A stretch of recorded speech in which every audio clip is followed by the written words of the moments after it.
भोपाल में आज मोहन कैबिनेट की अहम बैठक संपन्न हो गई। मुख्यमंत्री डॉक्टर मोहन यादव की अध्यक्षता में हुई इस बैठक में विकास से जुड़े कई महत्वपूर्ण प्रस्तावों को मंजूरी दी गई। बैठक के बाद लोक निर्माण मंत्री राकेश सिंह ने कैबिनेट के फैसलों की जानकारी मीडिया को दी। देखिए यह खास रिपोर्ट। भोपाल में मोहन कैबिनेट की अहम बैठक संपन्न। विकास आधारित कई प्रस्तावों को मिली मंजूरी।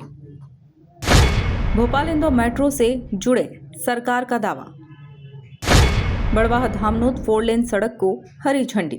मुख्यमंत्री मोहन यादव की अध्यक्षता में हुई कैबिनेट बैठक में विकास को रफ्तार मिली।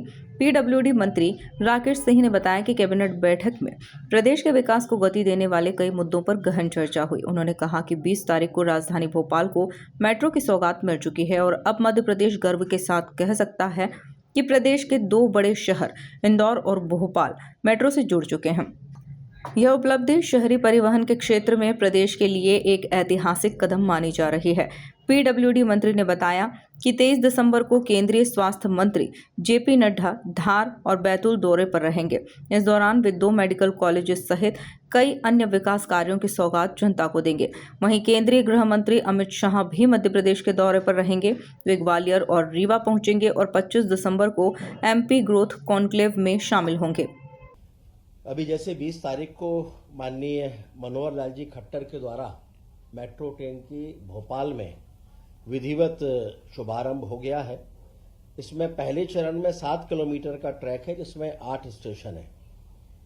अब हम गर्व से कह सकते हैं कि मध्य प्रदेश में 2 शहर इंदौर और भोपाल दोनों में मेट्रो ट्रैक का नेटवर्क स्थापित हो गया है और इंदौर में अब 3.3 किलोमीटर के अंडरग्राउंड मेट्रो रेल प्रोजेक्ट को भी सहमति मिल गई है। इसके लिए हम सभी माननीय प्रधानमंत्री जी और माननीय केंद्रीय मंत्री जी का आभार प्रकट करते हैं। साथ में माननीय मुख्यमंत्री जी के उस विजन को भी हम सराहते हैं जिसके कारण ये चीजें शीघ्रता से संपन्न हो रही हैं। मेट्रोपॉलिटन एरिया का मैप भी 20 तारीख को लॉन्च हो चुका है जिसमें अभी 5 जिले रायसेन, विदिशा, राजगढ़, सीहोर और नर्मदापुरम ये भी इसमें सम्मिलित हैं। इसमें 12 नगरीय क्षेत्र और 30 तहसील सम्मिलित होने वाली हैं। कुल मिलाकर 2524 गांव और 12,099 वर्ग किलोमीटर का क्षेत्र इसमें सम्मिलित होने जा रहा है। कैबिनेट में बड़वाह धामनोद मार्ग को 4 लेन करने के प्रस्ताव को भी मंजूरी दे दी गई है। इस सड़क का निर्माण एमपीआरडी द्वारा करवाया जाएगा। इस पर करीब 2500 करोड़ रुपए की लागत आएगी। इस परियोजना से क्षेत्रीय कनेक्टिविटी मजबूत होगी और व्यापारिक गतिविधियों को बढ़ावा मिलेगा। इसके अलावा कैबिनेट ने आंगनवाड़ी सेवा योजना को आगे भी जारी रखने का निर्णय लिया है। यह योजना वर्ष 2026-27 तक निरंतर जारी रहेगी, जिससे महिला और बाल विकास से जुड़े कार्यक्रमों को मजबूती मिलेगी।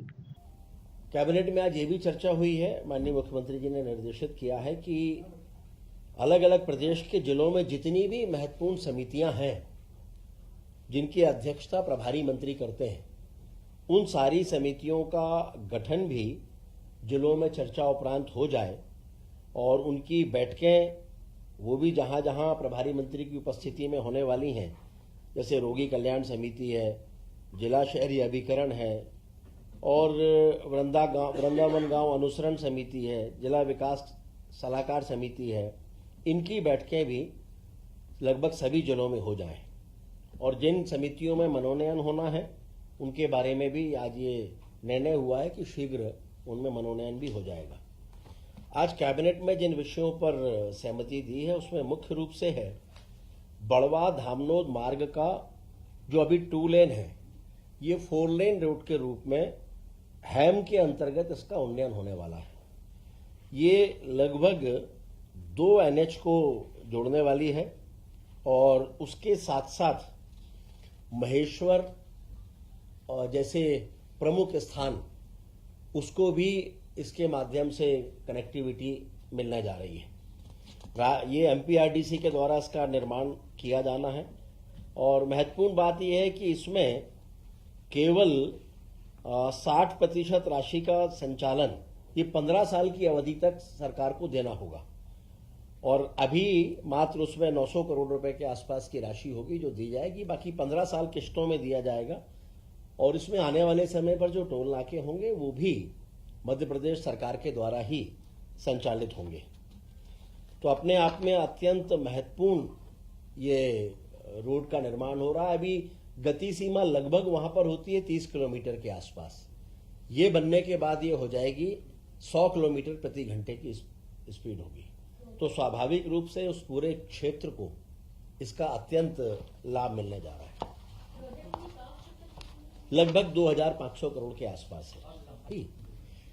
इसके बाद है आंगनवाड़ी सेवा योजना, इसकी निरंतरता हो, और इसकी निरंतरता के लिए 2026-27 से 2030-31 तक के लिए इसकी निरंतरता की स्वीकृति आज दी गई है।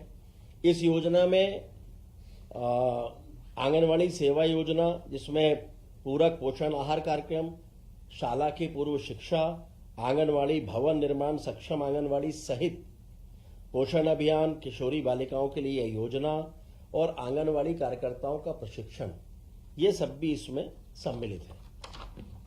वहीं किसानों के हित में भी बड़ा फैसला लिया गया है। कैबिनेट ने प्रधानमंत्री फसल बीमा योजना के तहत विंग्स कार्यक्रम के क्रियान्वयन को स्वीकृति प्रदान की है।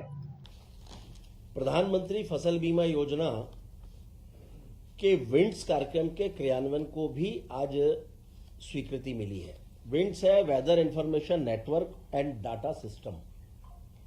ये सभी जगहों पर स्थापित होना है और इसके अंतर्गत प्रत्येक ग्राम पंचायत में एक ऑटोमेटिक रेन गेज और प्रत्येक तहसील में एक ऑटोमेटिक वेदर स्टेशन ये स्थापित किए जाएंगे, ताकि मौसम के जो हाई क्वालिटी के उच्च गुणवत्ता के आंकड़े हैं ये एक सिंगल डिजिटल प्लेटफॉर्म पर भारत सरकार को उपलब्ध हो सके और उसके आधार पर भविष्य की बहुत सारी योजनाएं इसके आधार पर तय हो सकेंगी। डाटा सेंटर मुख्यालय क्या रखेंगे? कुल मिलाकर मोहन कैबिनेट की यह बैठक विकास, निवेश और जन कल्याण की दिशा में अहम मानी जा रही है। मेट्रो, सड़क, स्वास्थ्य, निवेश और किसान कल्याण से जुड़े फैसलों ने साफ कर दिया है कि सरकार का फोकस तेज विकास और मजबूत बुनियादी ढांचे पर है। Bureau report, MP news, Bhopal.